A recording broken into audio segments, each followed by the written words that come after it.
Okay, we have so much to talk about when it comes to WrestleMania 22 for this episode of Retro Ups and Downs. What we're going to do is just go, whoa, whoa, WrestleMania, because the song back in the day was really good. And then we're going to go, hello, my name is Simon from WhatCulture, and let's take the finger of power and up those downs for WrestleMania 22. I mean, seriously, why the hell is there so much in it? Let's go. Right, just to tie in to how nuts WrestleMania 22 was, there was a Battle Royal before the thing started properly, but you can't see it on the WWE Network because you have been a bad person and you're not allowed nice things. But of course, Viscera won it because Viscera is really big, and I imagine everybody else in the Battle Royal the whole time was going, well, how the hell are we going to throw him out? He's humongous. And that was that. You then get into it properly after America the Beautiful and this really, really weird opening video when Ric Flair's kind of dancing with some people before the Masters of Cool make their way to the ring. And don't worry if you're saying, who the hell are the Masters of Cool? I don't remember either. And the reason my brain had forgotten this is because it's both the best and worst of WWE. Because they saw Chris Masters and they saw Carlito, I thought, hey, you can be a tag team. But rather than call them Chris Masters and Carlito or come up with a, I don't know, interesting name, they went, you can just be the Masters of Cool, because of course Chris Masters, Caribbean Cool, Carlito. I mean, honestly, it's just a little bit embarrassing. I don't understand why WWE feels the need to do this, but I will tell you, I remember back in 2006, and I still feel the same way today, and I don't really know why I walk this path. I really like these guys. And who knows why they were never elevated above a certain position and given a proper push. Although, we do have evidence in the form of WrestleMania 22, because they are taking on the Big Show and Kane. And honestly, those two guys get steamrolled. It does have a good edge to it, and I don't mean Adam Copeland, because this WrestleMania is in Chicago, and Chicago fans anyway are always really rowdy. But back in the mid-2000s, my word, it's like they've been deprived of wrestling for the last 50 years, and now they're ready to explode. They also cheer Carlito no matter what, although the best part is when Mr. Cool gets chucked at Chris Masters, and the Masterpiece's attempt to catch him is about as good as my attempt to grow some hair. I mean, honestly, they fall on the floor, and I thought they were dead. Of course, the tag klaxon sounded eventually, and everybody was fighting, and eventually Carlito and Masters ran into each other, so Big Show gave them the choke slam, and they got the victory to retain their tag team titles, and naturally, Chris Masters and Carlito then fell out and started arguing, because it is the age-old and constantly asked question in all of professional wrestling, how can these two guys coexist?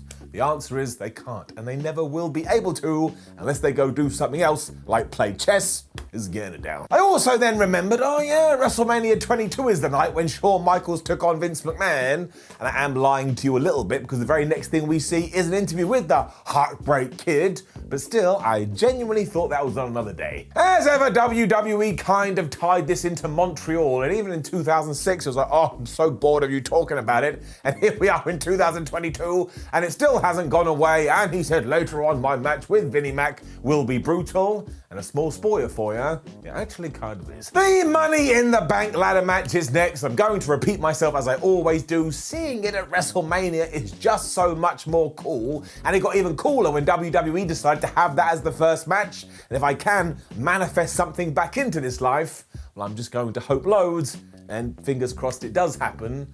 Although it's not going to, because now not only is it its own pay-per-view, but it's probably bigger than Survivor Series. This one has a little bit of the bizarre to it as well, because it is Rob Van Dam versus Matt Hardy versus Finley versus Bobby Lashley versus Shelton Benjamin versus, of all the people here on my pinky pink, Ric Flair. And do not get me wrong here, Flair was 56 years old at the time, and I'm sure he wanted to prove, oh man, I'll show these young pups what I've got, but it is still putting a man in his mid-50s in a ladder match. I mean, wrestling is absolutely nuts. Everybody, of course, is just diving onto everybody else that they've been told in the back, unless you try and take each other out when you get back here, we will shoot you in the head. And one of the other reasons this is so crazy is that there is 4 people on commentary. 4. Like, how did you ever expect to be able to do that without it just be one person shouting over the next? Which by the end is essentially what it becomes. Shelton then also does his usual run up the ladder and do something crazy, but every time you're like, oh, how's he doing it? And also fair play to WWE, because Ric Flair takes a suplex off a ladder, but they do tie this into the fact he is becoming an old man. Because the referee throws the X sign up, which if you don't know is that, oh my gosh, somebody's got hurt for real, although of course we were tying it into the story, and that's it. Wink, wink, nudge, nudge. there goes the nature boy. RVD then spends most of his time trying to end his own life because he's doing his normal moves onto a ladder, and even Bobby Lashley gets thrown off one at one point, and as ever, we need to smoke whatever he is smoking. He looks younger now than he did then. It does not make any sense. After everyone has then been murked with a ladder, of course, out comes Flair to get the big reaction, and do not forget, within the realms of the story, this means in the back went, yeah, look man, you in a massive amount of problem, but I get it. You want to be the #1 contender for a title? Sure. You go back out there. Medically, I think that's absolutely fine. The crowd are super into it as well, which makes it even more exciting, especially when RVD climbs up this crazy tall ladder, look at me looking at it, and he hits the 5-star frog splash onto poor Finley, who has to take it. I swear his ribs must have just gone poof. There's also a tease at the end because once again Shelton just goes whop and he jumps onto a ladder from nowhere, and just as you think he's about to grab it, he takes this horrendous fall. This is like a laugh you do at the funeral where you don't want to laugh, but because you've seen something so bad, you just go, you know what? Ha ha, it is so funny. Thankfully, he wasn't dead, as we know. He's still wrestling today, which leaves RVD up there. He grabs the briefcase. He becomes Mr. Money in the Bank, and you know what's going to happen just around the corner. We've covered it here on Retro Ups and Downs. It's John Cena, it's RVD, it's ECW. But like I say, we've done it, and I'll just take the finger of power and I'll give it an up. I mean, was there ever a bad Money in the Bank at WrestleMania? I don't think there was. Randy Orton then goes super prick because he interviews a Mean Gene Okerlund interview backstage. And of course, in 2006, Batista was getting ready to make his big comeback. So these two find each other, they face off. Batista's like, man, I'm gonna beat you soon. That is essentially what happened. Things then do get a little bit sad because Howard Finkel is here to dun, dun, dun, dun, dun, do the Hall of Fame segment. But back in 2006, it was Bret Hart that headlined the class, and he had very understandably gone, you know what? I don't feel very comfortable going out at WrestleMania, so I'm not gonna. And again, what did I say a few minutes ago? Shawn Michaels was talking about Montreal on this very show. Bret probably thought he was going to get screwed again. JBL and Chris Benoit are then put in an awful position because one, the US title is on the line, and even back then I don't think anybody cared about the US title, but they also had to follow that ladder match. The crowd is completely beat. So they just don't bother to get up for this at all. I think they kind of knew this, so what they do is they just smack each other in the face for a while, but even that can't even get a little bit of a cheer. And because Eddie Guerrero had died recently, at one point Bradshaw gets up and he starts to mimic his movements. And look, I know, people say Eddie would have wanted this, and maybe he would. I didn't know Mr. Guerrero, but I am a fan, and I know what I enjoy seeing on my television. That kind of stuff always makes me feel really uncomfortable. I also cracked up because honestly, WWE hasn't changed in the last, 16 years or whatever the hell it is. Because clearly they've gone, well, we don't want Chris Benoit to lose properly, but we would like JBL to be the champion. So as soon as Chris goes for the crossface, Bradshaw hits the most devastating move in all of sports entertainment. He grabs the tights, he gets the 1, 2, 3, and honestly, I think the crowd did this. They just gave them a couple of claps. They do not care. This is really short though, and you can see it from a mile away that WWE is using it as a buffer. But this is WrestleMania, damn it, down. There may have been logic behind this though, because our next match is Mick Foley versus Edge. And if you've never seen this and you don't know what happens, good grief, are you in for it? Because Foley had a bee in his bonnet before WrestleMania to show everybody who said he was washed up that this wasn't the case at all. So he found Edge, who was an up-and-coming star about to smash through into the main event, and said, why don't we do a hardcore match? And this is honestly kind of crazy. The Rated R superstar also arrives here dressed like he's going to the theatre, because for some reason that's what we do in hardcore/street fight matches. And what I really appreciate is that because they're allowed to use weapons, the first thing they do is get a bat and they swing it around the place. I mean, why wouldn't you do that? I know I've said this before if you're a long-term viewer, but if I'm having a grudge match with someone, I ain't gonna do a lock-up. I'm probably gonna get a gun and try and shoot them. The usual procession of weapons are then thrown in there, but actually, the best one of the bunch, and this isn't gonna make any sense for a couple of seconds, is the fact that Mick Foley is wearing a blue flannel shirt instead of a red one. Now, he has done this on purpose, but it's a massive callback to WCW of all things, because at one point Edge runs at Mick, and it's Edge that takes the brunt of it as Foley gets up and goes, ha ha, because he takes off this blue flannel shirt, and what's underneath? Not only the red version, but he has a barbed wire board around his stomach, much like Bret Hart and Goldberg had done. And honestly, it got a pop back then, it gets a pop back now. If you're watching this wrestling world and you want to ape a spot, ain't that one, it ain't ever gonna get old. And it doesn't matter that we've done it before. You don't eat pizza and ice cream and go, well, I've done it once, so I'm never gonna do it again. And obviously, don't forget, this makes Mick Foley a crazy person because he decided to do this backstage. But then he takes the craziness, and it's like here, and he raises it up above the camera. Look, my hand is out the screen because Lita, who had come out with Edge, she gets involved, and at one point, they all go tumbling under the top rope, over the top rope, I should say. And that doesn't sound that bad, but the impact on the floor, how did nobody break their neck? A barbed wire bat is then involved, and because I'm a massive wuss, I'm like, oh man, no, I feel all cringy deep down in my tum-tum. And then Mick Foley remembers, oh yeah, I don't care about my personal well-being. So not only is he hip-tossed into the steel steps, but seconds later, he gets thrown front ways, and he takes it right on his knees. And look, fair play to the man. It looks devastating, but come on, you don't have to do it. But I feel like Mick's dad or Gorilla Monsoon because I was all like, would you stop? And if you have seen this before, I know the spot you want to talk about. Because towards the end, there is a table. Lita gets some lighter fluid. She pours it onto the wood, and then, yeah, she goes and sets it on fire. Edge then spears Foley through the ropes off the apron into this fiery mess, and my word, he sells it so well because he's all jigging and jaggering as you would do.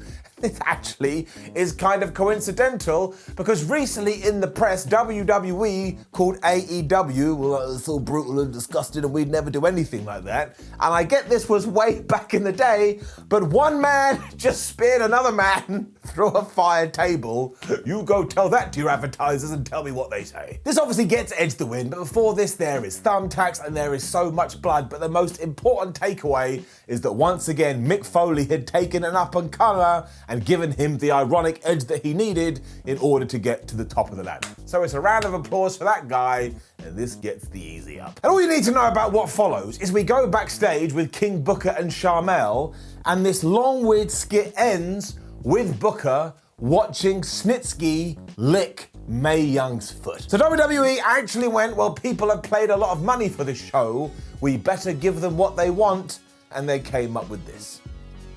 And I think I just threw up in my mouth a little bit. The madness then does continue on this WrestleMania, which is just such a roller coaster, because at the granddaddy of them all, at the showcase of the Immortals, at WWE's biggest event of the year, you get King Booker versus the Boogeyman. Sharmell obviously comes out as well, and fair play to the Royal couple because they sell this like it's the worst day of their life.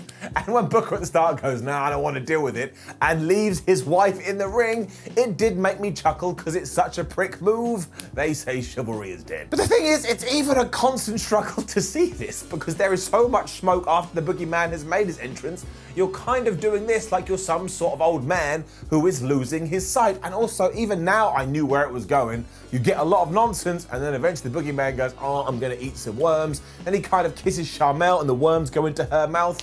This is like the Mae Young foot thing. I don't know who it's for. It freaks her out and Booker doesn't know what to do, so he gets slammed and pinned for the 1, 2, 3.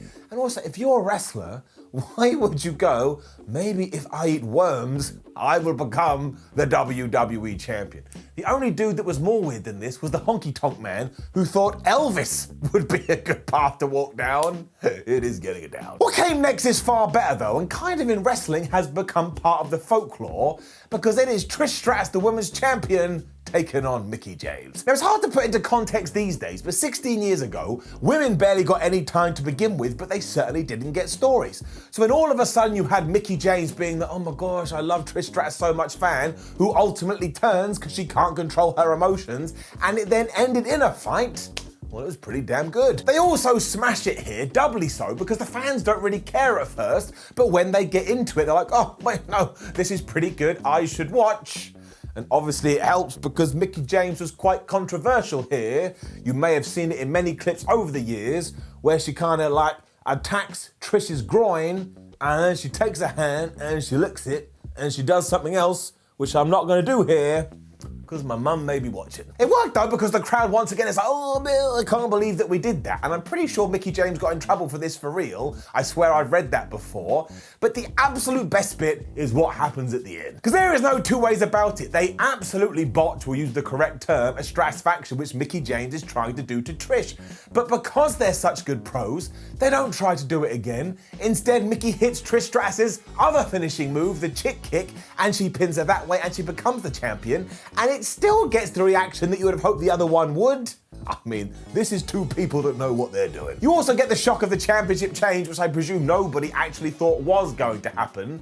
So this does get an up, which is so nice when we're talking about WrestleManias from this period, as you will see in around about 8 minutes. It is then full sports entertainment because we go backstage again, where Vince McMahon is there with all of his family, and he gets them all to bend down on their knees and pray with him, because of course this was during a time when Shawn Michaels had found his faith, and this is how his boss decided to mock him. You know what's coming post-Mania as well, and McMahon makes sure to say here that he's gonna take the Heartbreak Kid and send him to hell. I think Vinnie Mac may be a little bit screwed up. And we shall get into that in due course, but before then, it is the Undertaker versus Mark Henry, and because this video is going way too long, it is basically every single big man match you've ever seen in WWE. They just got their playbook and went, oh, page 56. Why are we doing page 56? Because we always do page 56. It's just so slow, to be honest, and I think everybody must have been aware of this because it's also a casket match for absolutely no reason. And at this point at WrestleMania, you want a bit of pace, you want a bit of razzle-dazzle. I don't really want to see Mark Henry grabbing The Undertaker and throwing him around when I'm well aware he ain't gonna win. We do have to mention The Undertaker's amazing dive when he goes over the top ropes, over the coffin, and still wipes out Mark Henry, although Mark Henry, like earlier, didn't really bother to catch him. And then when they're back in the ring, Undertaker just goes bloop, he gives him a tombstone, and he rolls him into the casket, and seriously, this don't go 10 minutes. And we are finally getting into the streak here, but that actually works against this match, because again, no one was going, Mr. Henry is gonna break the streak. Down. It is the calm before the storm, however, because next up, we do get the absolutely ridiculous. It is Shawn Michaels versus Vince McMahon, and somehow, much like he had done against Hulk Hogan, Vince makes this really, really entertaining. You gotta give it up. And sure, a lot of it is HBK, but it does take two to tango, and Vince McMahon is inserting all the personality into this, especially because when he gets to the ring, he has a framed copy of his Muscle and Fitness magazine, and he just stands next to it and pose.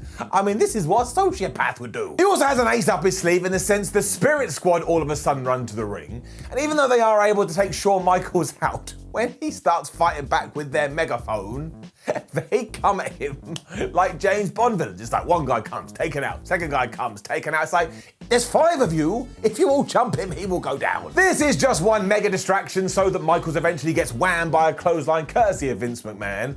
But even though Shane McMahon runs out to try and help his dad, there comes a point in this match when it is just Shawn Michaels killing Shane McMahon, killing Vince McMahon to the point there is so much blood, which ties into that quote from earlier. If you show this to anyone, they'd be like, oh man, that's grotesque, it's disgusting. I mean, it gets really, really intense. The funniest bit is before Michaels makes his comeback, because Vince and Shane's plan is to beat this man up so bad so that Vince McMahon, again, think about what the logic here, can pull his pants down and get his son to take this person's face and stick it right into his ass. But of course, Shawn Michaels was never going to do that. He stops, he takes Shane-O's face instead, it gets stuck in there, and before Vince McMahon realizes what is going on, he is the happiest man in the world. Like, he is happier than me if my hair all of a sudden grew back. He's all like, and then he realizes it is his son.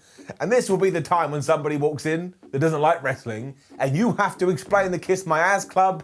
Just watch it in your bedroom in a corner. It does have a pretty amazing ending because Shawn Michaels gives up one ladder to get this ladder that must be about 78,000 feet tall. He then puts a trash can on Vince McMahon's head and hits probably one of the most wonderful looking elbow drops you've ever seen. He then props Vince McMahon up, he hits him with his sweet chin music, and he gets the 1, 2, 3. And honestly, this does not deserve to be as good as it is, but I really had a good time watching it. And I will say it does go too long, which did have a knock-on effect, because next up it was Rey Mysterio versus Randy Orton versus Kurt Angle for the World Heavyweight Championship, and they have to hit the speed button because they don't have any time. I think all three were a little bit put out that their time had been cut so much, because this is absolutely excellent. And as Kurt Angle has mentioned on his podcast, they had even less time than they were expecting because Rey Mysterio's entrance took longer than The Undertaker's. It really doesn't matter though, because as soon as the bell rings, they decide, right, get rid of the build of the match, we don't need that, let's just attack each other. And Kurt Angle, especially in the early going,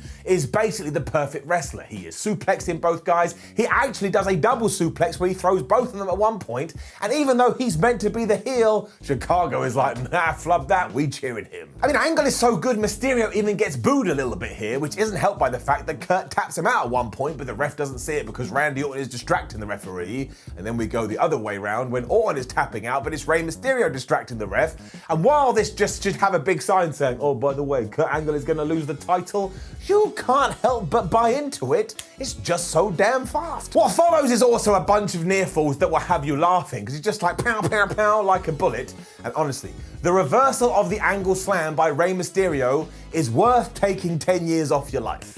I don't know who's making that kind of a deal, but if they do, you accept it. It gives Rey all the confidence in the world, so he flies into Orton with his Hurricane Rana and actually beats him to become the champion. And much like earlier, this ties into the Eddie Guerrero stuff. But even if you push that to one side, Rey Mysterio becoming a world champion in WWE, well, it was absolutely unreal. It really is a great moment, especially because Vicky and Chavo Guerrero are out there too. And unfortunately, when you do watch it in 2022 and you have the power of hindsight, you know how Vince McMahon is going to book this, but take it, throw it away, feel great for Rey because seriously, he deserved it no matter what else had gone on, and this gets an up. It could be one of the best short matches ever. Had a couple of awesome holding shots of John Cena and Triple H in the back after this because they will be in our main event. And Jim Ross basically tells you, these people are going to boo John Cena, but don't worry. And then we get into one of the worst filler matches of all time. Because even though in 2006 the Attitude Era was officially dead, we get Candice versus Tory in a pillow fight. And my big question is this: what does a contract for a pillow fight state? One can only attack their opponent with a soft item from some bedding apparatus. That's how WWE would say it too. There was a bed in the ring as well, which they could bounce around on. And I can't believe we always have to talk about this, but yes, it is done for teenage boys, horny teenage boys. Even though in 2006, the internet was there, so I'm pretty sure they were finding their stuff online. They both strip and then Tory just wins for some reason. I couldn't tell you why.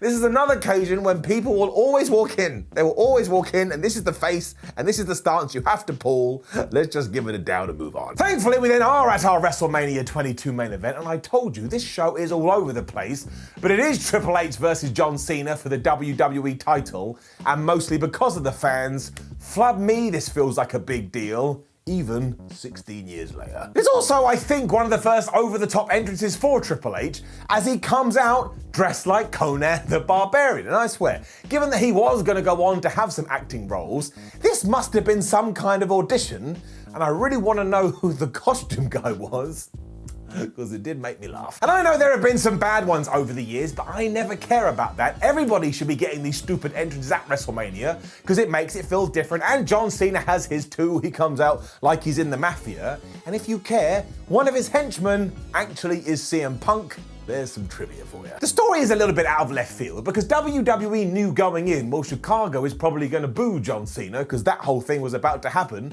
So what we will do is we will kind of paint him as some hybrid superstar that's appealing to young fans, whereas Triple H, the more traditional wrestler, is appealing to hardcore fans.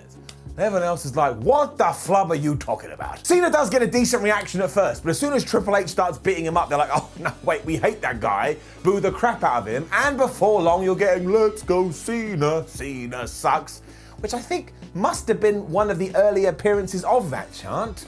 I don't think I've heard it before this. You also start getting the whole boo yay thing as Triple H and Cena start punching each other in the face, and then just to confuse you, when Cena applies the STFU and Triple H gets the ropes, everybody boos. And I actually shouted from my chair, would you make up your mind? Obviously the referee gets bumped too, because you have to do that in the WrestleMania main event. And this is when the game gets his sledgehammer and he clonks John Cena right in the face. And do not forget, if this was real and you hit someone like a sledgehammer, their skull would break and there would be blood all over the floor.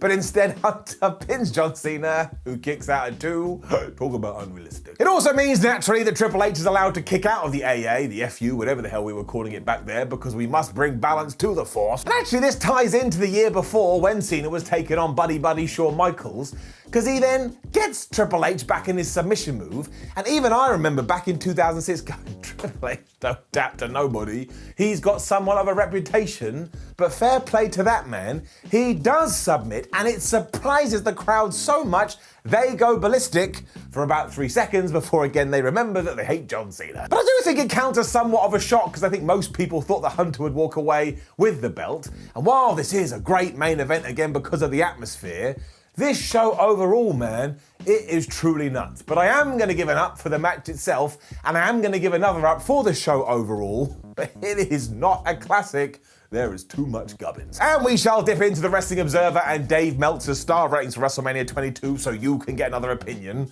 Make sure you give me your opinion in the comments below. The opening tag match got 1.75 stars. The Money in the Bank ladder match got 4 stars. The US title match got 2.75 stars. Mick Foley versus Edge, a whopping 4 stars. Booker T and Sharmell versus the Boogeyman got -1 star. The Mickie James Trish Stratus match got 2 stars, seems a little bit unfair. Undertaker versus Mark Henry got 1.5 stars. Why are there so many matches? Shawn versus Vince got 3.5 stars. Rey Mysterio versus Kurt versus Orton got 3.5 stars. Tory versus Candice was a dud. I mean, you can't blame him there. And the main event got 3.75 stars. And as always, we talked about comments when you are down there. Make sure you let us know other shows you'd like to see us review here on Retro Ups and Downs, and we will do it. And also like the video, share the video, and subscribe. Head over to WhatCulture.com where you can read yourself some articles. Make sure you come follow us on social media. And we have a ton of Retro Ups and Downs videos. Think of your favorite show, type it into the search bar, and let's go on a nostalgic ride. My name is Simon from WhatCulture. That was way too long. Seriously, WWE. Don't you do this all the time. You make things longer. We want shorter and more impactful events. That's never going to happen, hence why WrestleMania these days goes over 2 nights. Happy days. See you soon.